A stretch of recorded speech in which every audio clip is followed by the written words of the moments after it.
Hello good morning students. ये आपके सामने दूसरा प्रश्न। इससे पहले मैंने आपको पहला प्रश्न पूरा बताया पिछली वीडियो में। अब ये देखो दूसरा प्रश्न कि दर्शाइए कि कोई भी धनात्मक विषम पूर्णांक 6q+1 या 6q+3 या 6q+5 के रूप का होती है जहाँ q कोई पूर्णांक है। तो अब मैंने आपको पिछली वीडियो में ये बताया था कि पूर्णांक संख्या क्या होती है। फिर भी एक बार फिर से हम पढ़ते हैं। देखो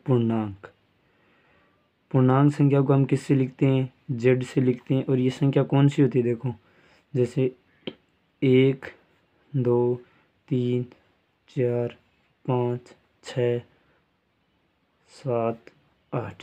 अब देखो मैंने केवल ये क्यों लिखी, माइनस में क्यों नहीं लिखी? माइनस में इसलिए नहीं लिखी, देखो प्रश्न में देखो धनात्मक, तो धनात्मक संख्या होनी चाहिए, तो धनात्मक चल रही है। अब धनात्मक में भी कौन सी संख्या? विषम संख्या। ये देखो विषम संख्या, तो 1 3 5 7 ये संख्या होगी विषम। अब आपको क्या करना है? अब आपको देखना है कि सम, देखो सम संख्या और विषम संख्या क्या होती है, एक बार देखते हैं। देखो सम संख्या तो होती है 2 से विभाजित, 2 से विभाजित मतलब जिसके अंदर 2 का पूरा पूरा भाग जाए। और विषम होती है 2 से अविभाजित, अविभाजित जिसमें मतलब 2 का भाग नहीं जाता, ये होती है संख्या। अब हमें तो क्या करना है? यूक्लिड विभाजन प्रमेय से तो यूक्लिड विभाजन प्रमेय क्या होता है? a=bq+r। ठीक है। अब हमें क्या करना है? यहाँ देखो b=6। क्यों? देखो ऊपर प्रश्न में देखो क्यों के पास क्या है? क्यों का गुणांक क्या? 6। तो हम b का मान क्या जाएगा? 6। तो r का मान हमेशा b से छोटा होता है, मतलब 0 हो सकता है, 1 हो सकता है, 2 हो सकता है, 3 हो सकता है, 4 हो सकता है, 5 हो सकता है, लेकिन 6 नहीं हो सकता, क्योंकि r का मान हमेशा b के मान से क्या होता है? छोटा। ठीक है। अब देखो, अब जैसे हम इसको केस कंडीशन लेकर करते हैं। देखो केस 1, यदि r=0 हो तो, या 0 लेने पर, ठीक है, तो a=6q+0, r का मान 0 हो गया तो a=6q, ये कंडीशन बनी। अब देखो अब क्या होता है? जैसे देखो q पूर्णांक है हो, अब हमें सम विषम, तो देखो सम विषम, जैसे हमने एक संख्या को गुणा किया, जैसे सम को सम से गुणा किया और एक विषम को सम से गुणा किया, तो ये कितना है? 24 या 18। तो यहाँ देखो मतलब किसी भी सम संख्या को सम संख्या से गुणा करने पर क्या मिलती है? सम संख्या मिलती है। और उसी तरह किसी विषम संख्या को किसी सम संख्या से गुणा करने पर भी क्या मिलती है? सम संख्या मिलती है या प्राप्त होती है। ठीक है। अब देखो जैसे अब हमारा मान क्या है? तो a=6q, तो ये क्या आ गई? सम संख्या। ठीक है, सम संख्या। आई बात समझ में? अब देखो केस 2, देखो यदि r=1 हो तो a=6q+1। तो अब क्या हुआ?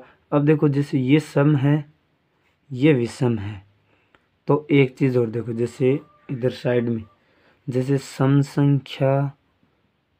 संख्या प्लस सम संख्या प्लस सम संख्या, तो हमें बराबर में क्या मिलेगी?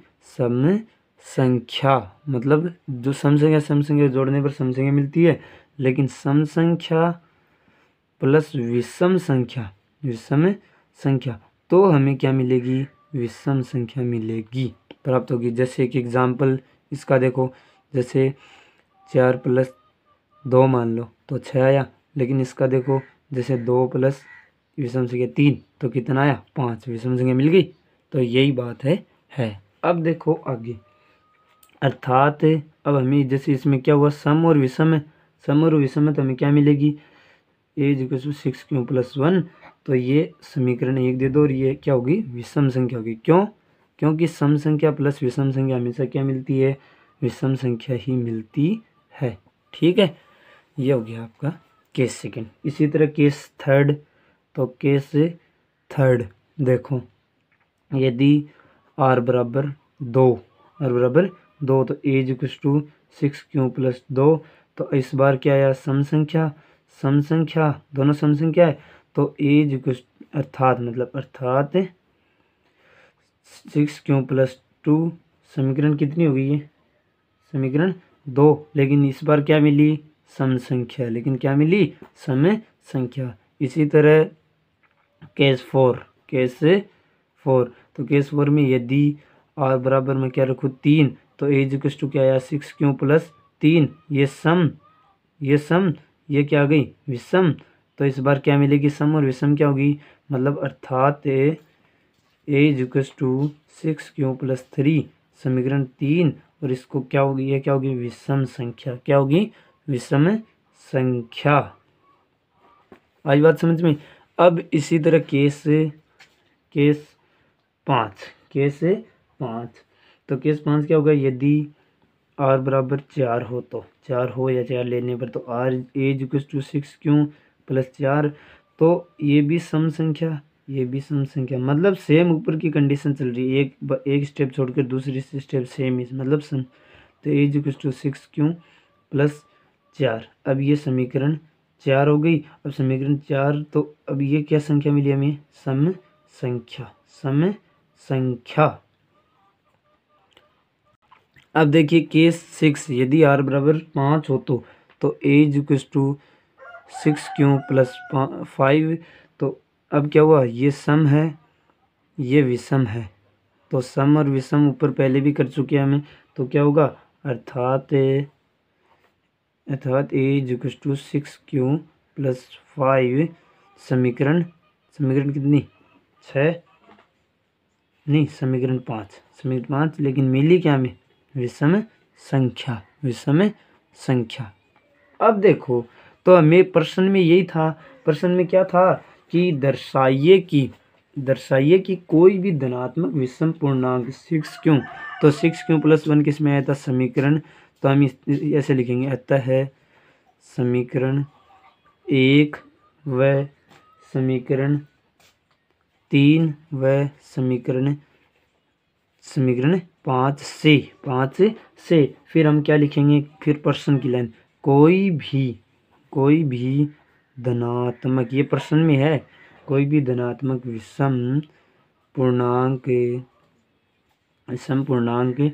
6q प्लस 1 जो समीकरण 1 में आया था हमारे पास, और 6 बाद में, या 6q प्लस 3, या ये समीकरण 3 में, और ये 6q प्लस 5 जो हमारे समीकरण 5 में आया। देखो ऊपर 5 के रूप का होता है।